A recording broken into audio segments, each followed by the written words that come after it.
The arrival of Vice President Kashim Shettima signals the opening of the 2025 conference and annual general meeting of the International Press Institute Nigeria. The conference, convened under the theme Countering Media Repression and Safeguarding Democratic Accountability in Nigeria, brought together media executives, past and serving government officials, civil society, and other invited guests.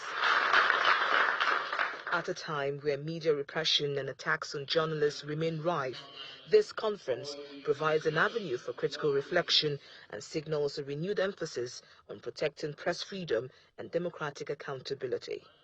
This has been said before, and I will say it again. Journalism is not a crime, and journalists are not criminals. The Constitution protects freedom of expression. This the court have affirmed, but in practice we continue to see arbitrary arrests, intimidation, censorship, and violence. The Minister of Information and National Orientation, in his remarks, highlighted the significance of an independent press to a functioning democracy. The balance between national security, combating misinformation, and upholding absolute press freedom is a complex one, navigated by nations across the globe, not only in Nigeria.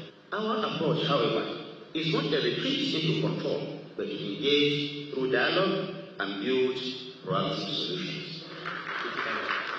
The Vice President Kashim Shettima pledges the commitment of the federal government to providing a safe space for journalists in Nigeria.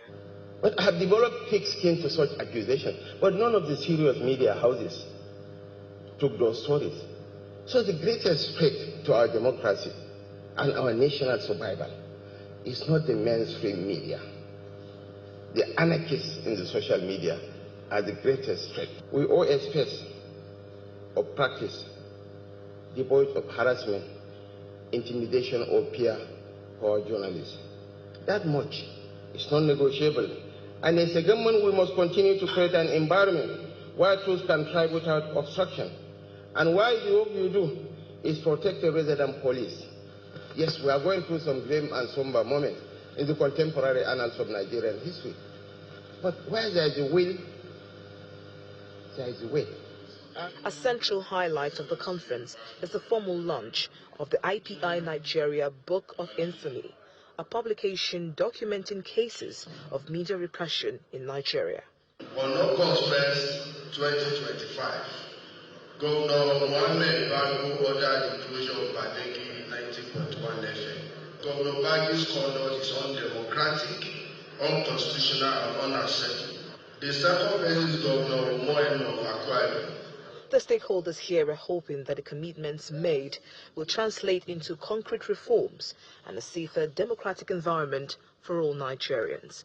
From Abuja, Victoria Longjohn, Channels Television News.